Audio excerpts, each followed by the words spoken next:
ഞാൻ എടുത്തോളാം. ഹലോ ഉണ്ണി, ഉണ്ണി, ഉണ്ണി, നീ എന്താടാ ഒന്നും ഉണ്ടാത്ത്? അച്ഛാ,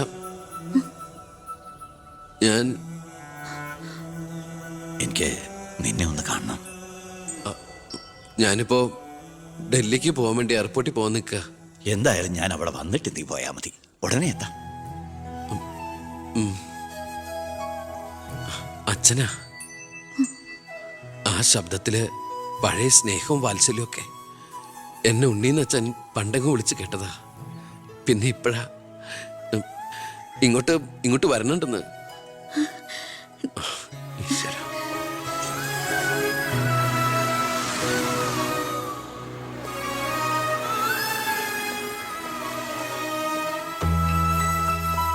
ഞാൻ കാരണം നിന്റെ യാത്ര ബുദ്ധിമുട്ടായി അല്ലേ? ഇല്ല, ഞാനത് അടുത്ത ഫ്ലൈറ്റിനാക്കി. ഓഹോ, വരൂ അച്ഛാ. പെട്ടെന്ന് കാണണമെന്ന് പറഞ്ഞപ്പോൾ നീ ഒന്ന് പകച്ചു. ഇനി എന്തിനുള്ള പുറപ്പാടാണോ എന്ന് ഓർത്തല്ലേ? അച്ഛൻ ഇനി ആർക്കും ഒരു തലവേദനയാവില്ല മോനെ. ചെയ്തു കൂട്ടിയതൊക്കെ തെറ്റാണെന്ന് മനസ്സിലാക്കാൻ വൈകി. ശ്രമിച്ചില്ല.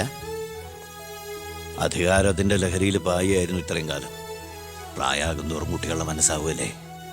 എന്ത് കണ്ടാലും സ്വന്തമാക്കണമെന്നൊരു മോഹം. എന്താ ഇപ്പൊ ഇങ്ങനെയൊക്കെ? മുന്നിലേക്ക് നോക്കിയപ്പോഴോ തിരിഞ്ഞു നോക്കിയപ്പോഴോ ഒരു കാര്യം എനിക്ക് ബോധ്യായി. ഞാനെന്ന രാഷ്ട്രീയക്കാരൻ വെറും ഒരു വട്ടപൂജ്യമാണെന്ന്. എന്നിലെ അച്ഛൻ ഒരു മൃഗമായിരുന്നു എന്ന്. പ്രായശ്ചിത്തം ചെയ്ത പാപങ്ങൾക്ക് പരിഹാരമാകുമെങ്കിൽ ഞാൻ മോന്റെ കാലം. അങ്ങനെയൊന്നും പറയല്ലേ. മതിയായി, എല്ലാം മതിയായി. ഞാൻ ഇന്നുവരെ അഴിമതിയിലൂടെ ഉണ്ടാക്കിയതൊക്കെ സർക്കാരിന് തിരിച്ചു കൊടുക്കാൻ പോവാ. എന്നിട്ട് ചെയ്ത തെറ്റുകൾ ഏറ്റുപറഞ്ഞ് പൊതുജനങ്ങളോട് മാപ്പ് ചോദിക്കണം. അച്ഛാ, അച്ഛനെ വിശ്വസിക്കടാ. ഇനി നിന്റെ അച്ഛൻ വിശ്വാസവഞ്ചനം കാട്ടില്ല. മതി, എനിക്കിത് മതി. ഞാൻ ആഗ്രഹിച്ച പോലെ ഒരു അച്ഛനെ ഈശ്വരൻ എനിക്ക് തിരിച്ചു തന്നല്ലോ. അറിഞ്ഞോ അറിയാതെയോ അച്ഛനെ ഞാൻ വേദനിപ്പിച്ചിട്ടുണ്ടെങ്കിൽ അത് ഇങ്ങനൊരു അച്ഛൻ്റെ മകനായിട്ട് ജീവിക്കാൻ വേണ്ടിയിട്ടാ. ഇനി എൻ്റെ അച്ഛന് വേണ്ടി ഈ സ്ഥാനമാനങ്ങളൊക്കെ ഉപേക്ഷിക്കാൻ എനിക്ക് സന്തോഷമേ ഉള്ളൂ. വേണ്ടടാ, എനിക്കിനി മന്ത്രി ഒന്നും ആകണ്ട. നീ ശരി, നിന്നെപ്പോലുള്ള ചെറുപ്പക്കാരാണ് ഇനി ഇവിടെ ഭരിക്കേണ്ടത്.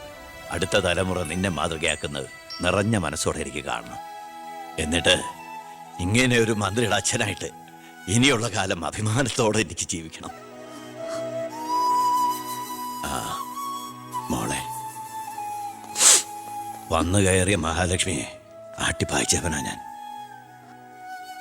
എല്ലാ സൗഭാഗ്യങ്ങളും നിങ്ങൾക്ക് ഈശ്വരൻ തരും. നന്നായി വരും. ഉണ്ണി, ഇപ്പൊ എനിക്ക് മനസ്സിന് എന്തൊരു സ്വസ്ഥതയാണെന്നറിയൂടാ. ഇനി എനിക്കെല്ലാം മറന്ന് സമാധാനമായിട്ട് ഉറങ്ങണം. വരട്ടേടാ. ആ, നീ ഡൽഹി യാത്ര കഴിഞ്ഞ് തിരിച്ചു വന്നാൽ ഉടൻ 2 പേരും തറവാട്ടിലേക്ക് താമസം മാറണം. മറ്റേ മോളെ,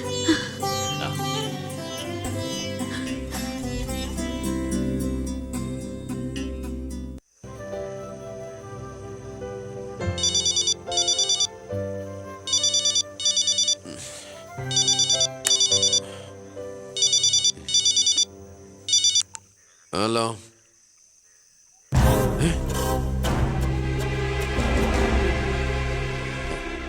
എപ്പോ?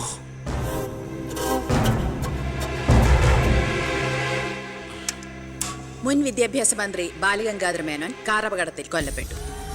ആഭ്യന്തരമന്ത്രി ശ്രീ ബി കൃഷ്ണകുമാറിന്റെ പിതാവാണ് കൊല്ലപ്പെട്ട ബാലഗംഗാധര മേനോൻ. സംഭവ സ്ഥലത്തു നിന്നും ലോറി ഡ്രൈവർ ക്ലീനറും ഓടി രക്ഷപ്പെട്ടു. മൃതദേഹം പോസ്റ്റ്മോർട്ടത്തിന് ശേഷം ചിറ്റാരിക്കരയിലുള്ള സ്വവസതിയിലേക്ക് കൊണ്ടുപോകും.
ഇതിപ്പോ ആക്സിഡന്റ് ആണോ കൊല്ലിച്ചതാണോ എന്ന് ആർക്കറിയാം. അധികാരം ഒഴിഞ്ഞു കൊടുക്കാതിരിക്കാൻ വേണ്ടി സ്വന്തം മകൻ തന്നെ കൊല്ലിച്ചതാണെന്ന് എല്ലാരും പറയുന്നേ. അയ്യോ,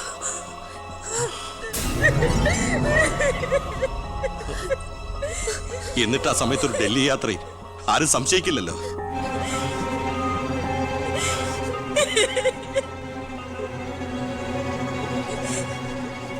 അമ്മേ, അച്ഛനേക്കാൾ വലുതാണോ നിനക്ക് അധികാരം, മന്ത്രിസ്ഥാനം? അച്ഛനെ എതിർത്ത് ഒടുവിൽ നീ സ്വന്തം അച്ഛനെ. അമ്മേ, എനിക്ക് നിന്നെ കാണണ്ട, പോ എന്റെ മുമ്പിൽ നിന്ന്.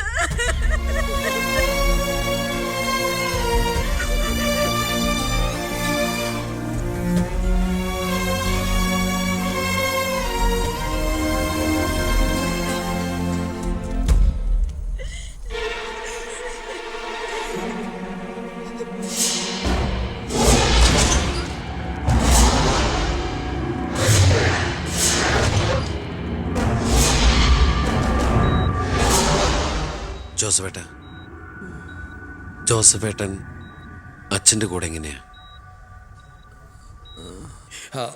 താനിതെങ്ങോട്ടാ? ഞാൻ അങ്ങോട്ടാ? അങ്ങോട്ട് അല്ല, ഇങ്ങോട്ട്. കയറോ വണ്ടിയില്. ഇങ്ങോട്ട് കയറോ. ആള് മാറിപ്പോയില്ലല്ലോ. ഞാൻ ജോസഫാ. എന്നോട് വണ്ടി കയറാനല്ലേ പറഞ്ഞു? എങ്ങോട്ടാ എന്നെ കൊണ്ടുപോകുന്നേ? കൊല്ലാൻ. വണ്ടി വിടണോ? 10-25 കൊല്ലം നിഴൽ പോലെ നടന്നതല്ലേ എൻ്റെ കൂടെ. താനുണ്ടാകണം ഇനി എന്നോടൊപ്പം.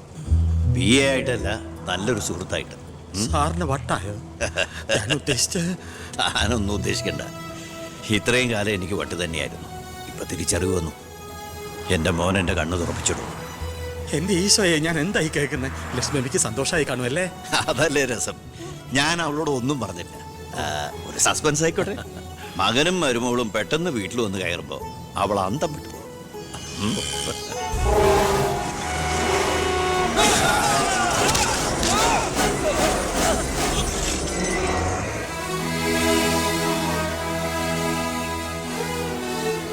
ആ ഇടിയിൽ ഞാൻ തെറിച്ചുപോയി.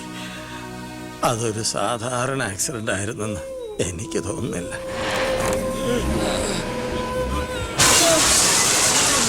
അല്ലെങ്കിൽ പിന്നെ ആ ലോറി പിന്നോട്ടെടുത്ത ശേഷം പിന്നെയും കൊണ്ടുവന്നിടിച്ച എന്തിനാ? മനപ്പൂർവ്വം ആരോ ജയിച്ച പോലെ.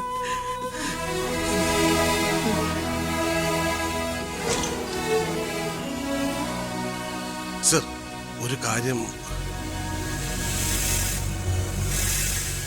ആ ലോറി ഡ്രൈവറും കിളിയും ഒളിച്ചിരിക്കുന്ന സ്ഥലം കണ്ടുപിടിച്ചു. പക്ഷേ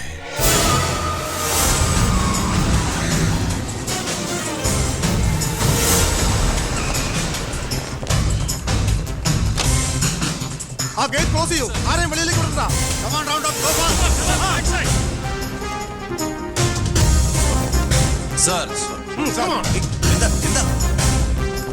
സോറി മാഡം. നോക്കൂടെ ആ ബാത്റൂമില്.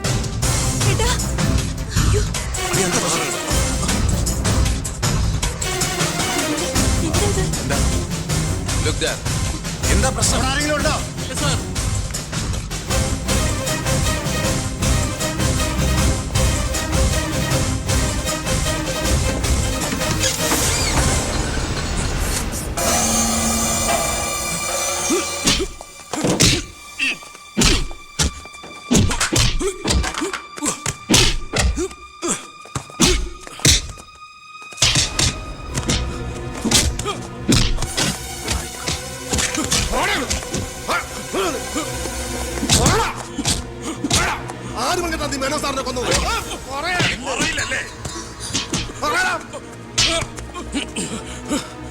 ഇവരിൽ ആര് പറഞ്ഞിട്ടാണ് നീക്ക് ഇവിടെ കയറി വിളിച്ചത്?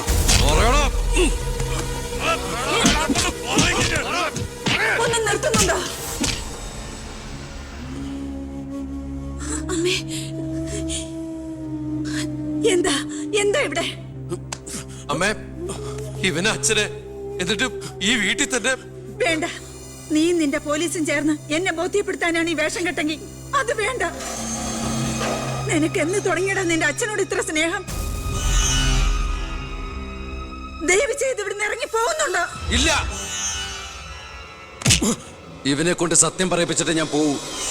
ഈ ലോകത്ത് എന്റെ അമ്മയെ മാത്രം എനിക്ക് ബോധിപ്പിക്കണം ഞാനല്ല എന്റെ അച്ഛനെ കൊന്നതെന്ന്. പറയടാ, ആരടാ നിന്റെയൊക്കെ പിന്നില്? ആരടാ നിന്റെയൊക്കെ പിന്നില്? പറയടാ. പറയാൻ ആരടാ എന്റെ അച്ഛനെ കൊന്ന്? ഇവനെ തല്ലിക്കൊന്നാലും പറയില്ലടാ. എനിക്കറിയാം ആരാണെന്ന്. ഇനി എനിക്ക് പിടിച്ചു നിൽക്കാനാവില്ല. ഞാൻ പറയാം. ആ, നീ ഇതുവരെ എഴുന്നേറ്റില്ലായിരുന്നു. ഇന്നലെ ശകലം ലേറ്റായി. ശരി, ഞാൻ കുറെ നേരം കാത്തിരുന്നായിരുന്നു. എന്താ അച്ഛാ രാവിലെ?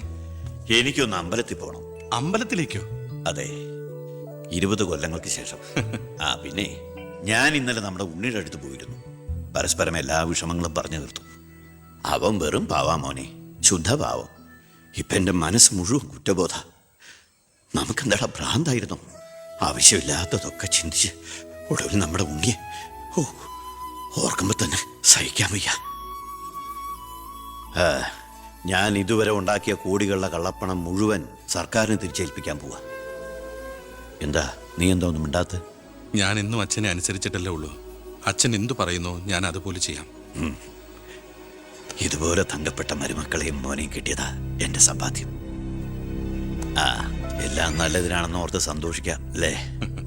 പവി, അമ്പലത്തിൽ പോയതിന് ശേഷം ഞാൻ ആ വഴി തന്നെ തിരുവനന്തപുരത്തേക്ക് പോകും. അവിടെ ഒരു പത്രസമ്മേളനം അറേഞ്ച് ചെയ്തിട്ടുണ്ട്. ജനങ്ങളുടെ മുമ്പിൽ ഞാൻ എന്ന അഴിമതിക്കാരൻ്റെ കുറ്റസമ്മതം.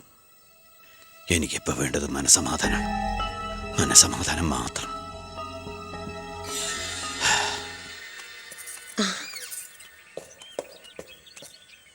സാർ ബെൻസേല് വേണ്ടടോ, പഴയ ശീലങ്ങളൊക്കെ മാറ്റി നമുക്കിത് പോവാം. ശരി സാർ.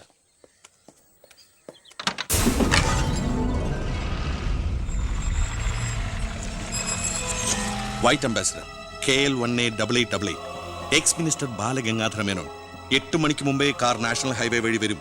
കൊലപാതകമാണെന്ന് ഒരിക്കലും സംശയിക്കാത്ത വിധത്തിൽ കാര്യങ്ങൾ തീർക്കണം. ഓക്കെ?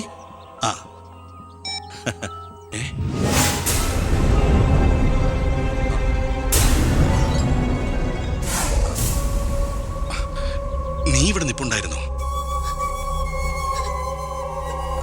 അല്ല മോളെ, നിന്റെ അച്ഛൻ പറഞ്ഞ കേട്ടില്ലേ, മനസമാധാനമാണ് വലുതെന്ന്. നിന്റെ അച്ഛന് മനസമാധാനം വന്നപ്പോ എനിക്കത് നഷ്ടപ്പെട്ടു. വർഷങ്ങൾ കൊണ്ട് ഞാൻ നേടിയത് മുഴുവൻ ഒറ്റ നിമിഷം കൊണ്ട് ഇല്ലാതാക്കണമെന്ന് പറഞ്ഞിട്ട് പോയത് കേട്ടില്ലേ? അയാൾക്കിപ്പോ ഭ്രാന്ത. മോനോട് ഒത്തുകൂടി എന്റെ ഭ്രാന്ത്. നീ ഒന്നും അറിഞ്ഞിട്ടില്ല. പൊയ്ക്കോ പൊയ്ക്കോ.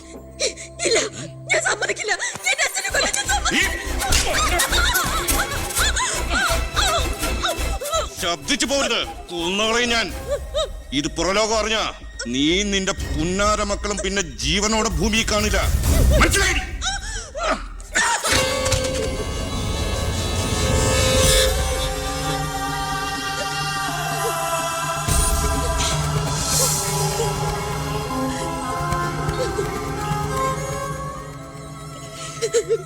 അയാള് ദുഷ്ടനാ. പണത്തിന് വേണ്ടി എന്തും ചെയ്യാൻ മടിയില്ലാത്തവൻ. ഞാനിത് പറഞ്ഞ എന്നെ കുട്ടികളെ അയാള് കൊല്ലും. പറഞ്ഞില്ലെങ്കിൽ ഈ ജന്മ എന്റെ അച്ഛന്റെ ആത്മാവിനോട് പൊറുക്കില്ലടാ. മോനെ ഉണ്ണി, എന്നോട് പൊറുക്കടാ.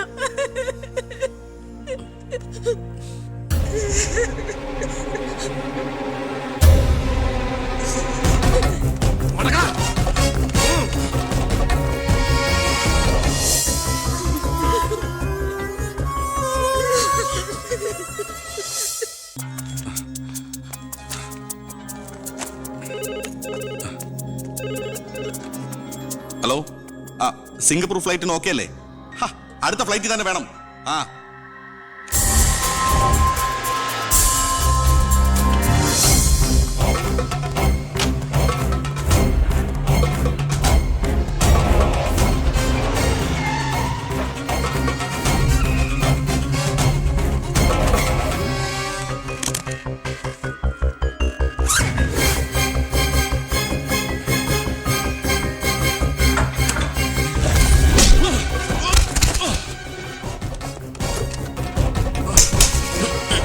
എന്ത് തെറ്റാ എന്റെ അച്ഛൻ നിന്നോട് ചെയ്തേ?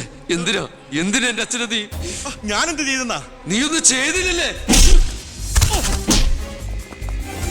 സാർ,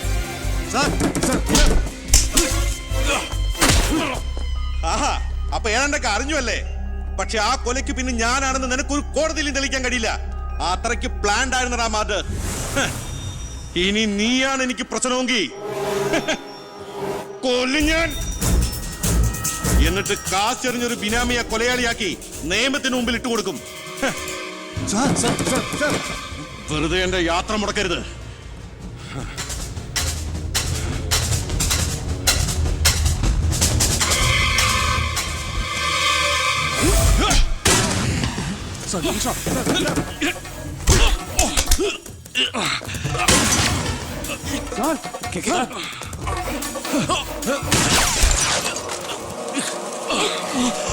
അത് ഓർക്ക് സാർ.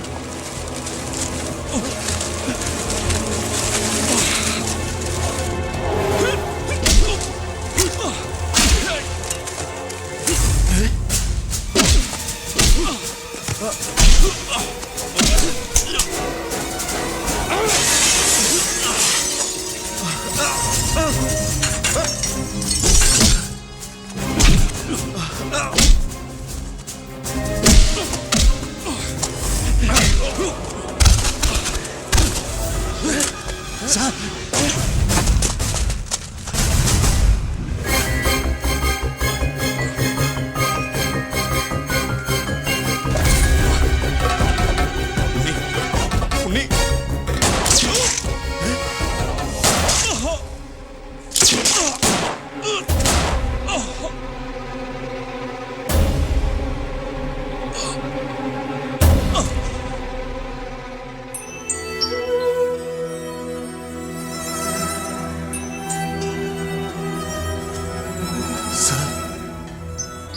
ഞാനിത് ചെയ്തില്ലെങ്കിൽ അച്ഛൻ്റെ ആത്മാവിന് ശാന്തി കിട്ടില്ല.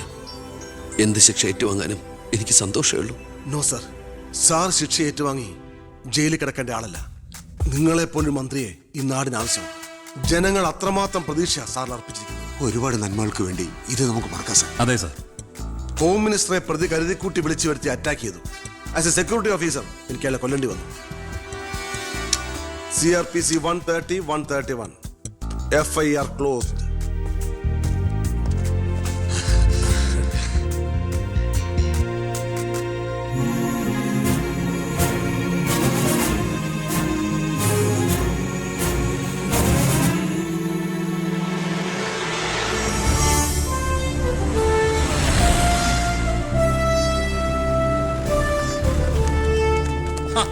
കൃഷ്ണകുമാർ നന്നാവുന്നുണ്ടോ? തൻ്റെ ഭരണതന്ത്രങ്ങളും പരിഷ്കാരങ്ങളും വിചാരിച്ചില്ല ഇത്രയും. ഞാൻ ഭരിച്ചിരുന്ന മന്ത്രിസഭയിൽ തന്നെ പോലൊരു ചങ്കുറപ്പുള്ള മന്ത്രി ഉണ്ടായിരുന്നെങ്കിൽ ഞാൻ കാണിച്ചു കൊടുത്തേനെ ഈ കേരളം റിയൽ ഗാഡ്സ് ഓൺ കൺട്രിയാണെന്ന്. പക്ഷെ ഇവിടെ ഡെവിൾസ് ഓൺ പീപ്പിളാണ് സാർ കൂടുതൽ. ഒക്കെ ശരിയാവും, ശരിയാക്കണം. കുറച്ച് സമയവും ഒരുപാട് കാര്യങ്ങളും മെനക്കെടുത്തുന്നില്ല. നടക്കട്ടെ.